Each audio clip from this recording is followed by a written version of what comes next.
اس لیے انسان کو چاہیے کہ وہ پاک دامنی کی زندگی گزارے۔ شریعت نے کہا عورت کو اگر اپنی جان بھی دینی پڑے تو وہ جان دے دے، شہید کہلائے گی، لیکن اپنی عزت اور آبرو کو پامال نہ کرے۔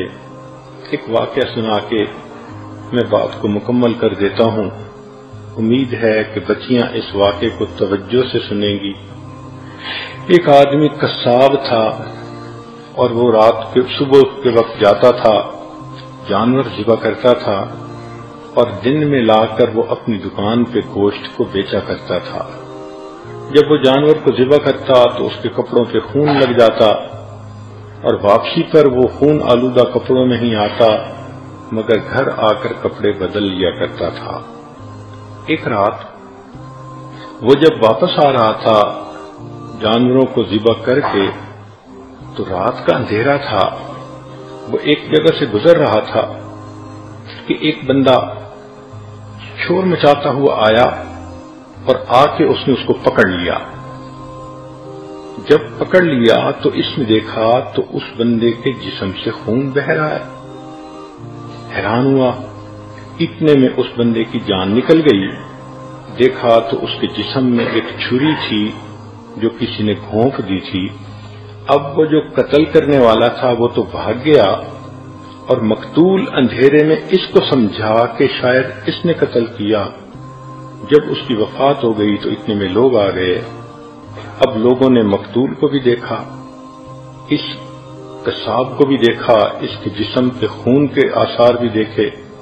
انہوں نے پکڑ لیا کہ تم نے اسے قتل کیا ہے۔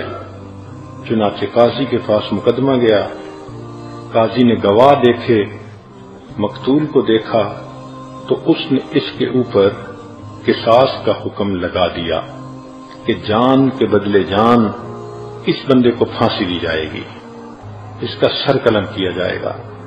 چنانچہ جب سر قلم کرنے کے لیے اس بندے کو مجمع کے سامنے لایا گیا تو اس وقت اس کی آنکھوں میں آنسو آ گئے۔ تو جو لانے والا پولیس افسر تھا اس نے پوچھا کہ تم کیوں رو رہے ہو؟ تمہیں اپنے جرم کے اوپر ندامت ہو رہی ہے؟ اس نے کہا کہ ندامت تو ہو رہی ہے، لیکن میں اس بندے کا قاتل نہیں ہوں جس کی وجہ سے مجھے سزا دی جا رہی ہے، میں کسی اور کا قاتل ہوں۔ اس نے کہا تمہاری سٹوری کیا؟ اب اس لڑکے نے اپنی سٹوری سنائی۔ میری جوانی کی عمر تھی، میں اس زمانے میں کشتی چلاتا تھا اور ایک بڑا دریا تھا، لوگوں کو ایک کنارے سے دوسرے کنارے کی طرف لے جاتا تھا۔ ایک دن ایک عورت اور اس کی بیٹی میرے ساتھ کشتی پر سوار ہوئیں۔ میں نے لڑکی کو دیکھا تو وہ بہت خوبصورت چاند کا ٹکڑا تھی، میرا دل اس پر فریفتہ ہو گیا۔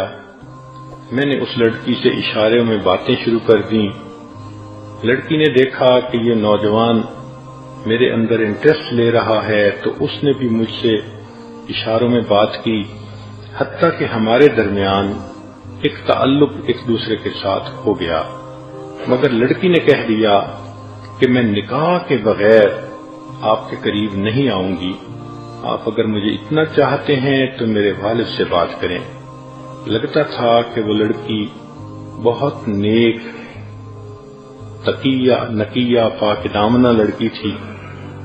کہنے لگا کہ 1 سال میں اس کی محبت میں تڑپتا رہا، بالآخر میں نے اس کے باپ سے نکاح کا پیغام بھیجا تو والد نے کہا کہ نہیں، میری بیٹی بہت خوبصورت اور بہت نیک ہے، تمہارے پاس نہ علم ہے نہ تمہارے پاس نیکی ہے، تمہارا کوئی جوڑ نہیں بنتا۔ اس نے میرے رشتے کو ریجیکٹ کر دیا۔ میں بہت مایوس ہوا اور خیر اپنی زندگی گزارتا رہا۔ 2 سال اسی طرح میرے گزر گئے۔ میں ایک دن پھر اپنی کشتی لے کے جا رہا تھا کہ ایک عورت آئی اور اس کے پاس 1 سال کا بیٹا بھی تھا اور وہ کشتی میں بیٹھ گئی۔ جب میں نے کشتی چلانی شروع کی اور میں نے غور سے دیکھا تو میں نے دیکھا کہ یہ وہی لڑکی تھی جس کو میں نے اپنی محبوبہ بنایا تھا اور 1 سال جس کی محبت میں پاگل ہوا تھا۔ میں نے اس سے بات چیت شروع کر دی وہ کہنے لگی کہ دیکھو میرا نکاح ہو چکا، میرا خامن ہے اور یہ میرا بیٹا ہے، میں اب آپ سے بات بھی نہیں کر سکتی۔ میں نے کہا کہ تم پہلے مجھ سے بات کرتی تھی۔ اس نے کہا اس وقت میں کنواری تھی، رشتے کے لیے آپ نے میری طرف توجہ کی تو میں نے آپ کو گائیڈ کیا کہ میرے والد سے رابطہ کریں، چنانچہ اب تو یہ معاملہ اوور ہو چکا۔ میں نے اس کو کہا نہیں، میں نے تمہیں بہت مس کیا، میں بہت تڑپا تمہارے لیے، راتوں کو روتا تھا۔ اس نے کہا کہ مجھے اس وقت آپ سے کوئی بات نہیں کرنی، اس لیے کہ میں کسی کی امانت ہوں۔ میں نے اس کو بہت ہی فحش قسم کی باتیں سنا کر جذبات میں لانا چاہا، مگر وہ بالکل خاموش بت بن کے بیٹھی رہی۔ میرے دل میں گناہ کا خیال آیا۔ میں نے اس سے کہا کہ اچھا یہ بچہ تو چھوٹا ہی ہے نا، تم اسی کشتی کے اندر اس وقت میرے قریب آؤ اور مجھے اپنی خواہش پوری کرنے دو۔ اس نے کہا دیکھو اللہ سے ڈرو، میں کسی کی امانت ہوں، تم اس مہر کو مت توڑو۔ مگر میرے اوپر تو شہوت سوار تھی، میں درندہ بنا ہوا تھا۔ میں نے پہلے اس کو پیار محبت سے بہلانا پھسلانا چاہا، جب اس نے صاف انکار کر دیا تو اس وقت میں نے اس سے اس کا بیٹا چھین لیا۔ میں نے اسے دھمکایا کہ دیکھو میں تمہارے بچے کو پانی کے اندر ڈال دوں گا۔ وہ رونے لگی، آخر ماں تھی کہ میرے بیٹے کو ایسا نہ کرو۔ میں نے اس بچے کا سر پانی کے اندر الٹا کر کے ڈالا تو بچہ تڑپنے لگا، میں پھر اسے اٹھا لیتا اور میں چاہتا تھا کہ یہ میری بات مان جائے۔ وہ روتی تو رہی لیکن اس نے ہاں نہ کی، حتیٰ کہ بچے کو جب بار بار پانی میں ڈالا تو وہ بچہ فوت ہو گیا۔ میں نے اس بچے کو پانی کے اندر پھینک دیا۔ اب وہ نوجوان لڑکی اکیلی تھی تو میں نے چاہا کہ میں زبردستی اس کے اوپر جو ہے وہ گناہ کروں۔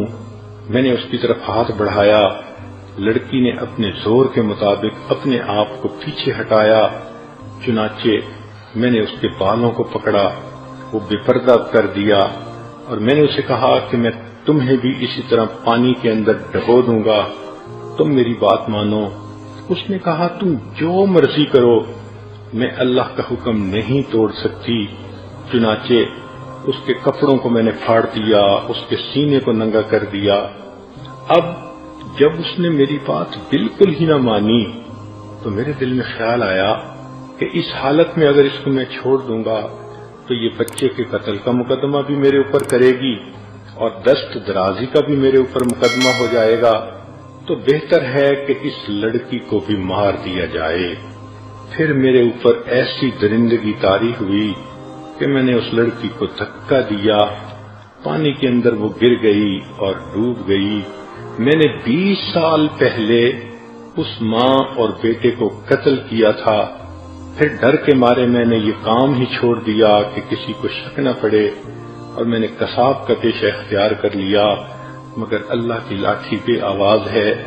آج 20 سال گزرنے کے بعد ظاہر میں بے قصور ہوں کہ اس آدمی کو میں نے قتل نہیں کیا، مگر اس قتل کے بدلے اللہ نے مجھے آج پھانسی کے تختے پہ لا کھڑا کیا۔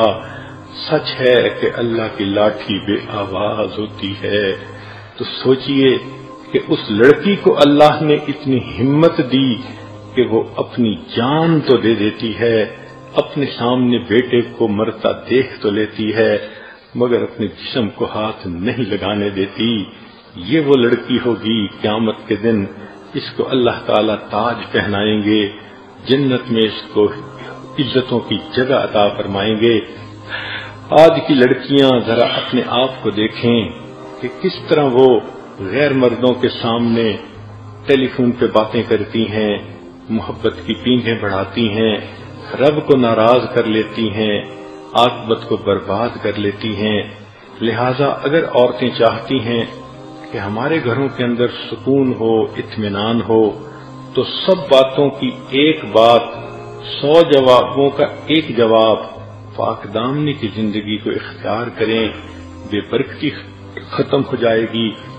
دلوں کے فاصلے ختم ہو جائیں گے، اللہ کی رحمت کی نظر پڑے گی، اللہ آپ کو پاکیزہ زندگی کے بدلے پرسکون زندگی عطا فرما دیں گے۔ لہذا جتنے بھی بیانات اس اعتکاف کے اندر کیے گئے ان تمام کا لب لباب یہ ہے، ہماری ازدواجی زندگی کی پریشانیوں کا حل ہماری پاک دامنی کی زندگی کے اندر موجود ہے۔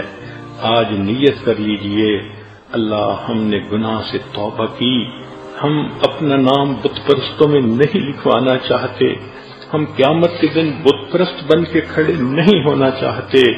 اللہ جو غلطیاں ہو چکی ان کو معاف کیجئے، رمضان کے روزے کی برکت سے اور رمضان کے اس مبارک دن کی برکت سے اللہ پچھلے گناہوں کو معاف کیجئے۔ آئندہ ہم پردے کا بھی خیال کریں گی، آئندہ سیل فون کو بھی غلط استعمال نہیں کریں گی، آئندہ ہم انٹرنیٹ کے اوپر بھی بدکاری نہیں دیکھیں گی، اور آئندہ ہم اللہ نیکوکار پرہیزگار بن کر زندگی گزاریں گی۔ اس کے بدلے اللہ ہمیں دنیا میں بھی اپنے خامدوں بچیوں کی خوشیاں نصیب فرما، اور قیامت کے دن بھی اللہ ہمیں اپنے خامدوں بچوں کے ساتھ جنت میں اکٹھا جانا نصیب فرما۔ وآخر دعوانا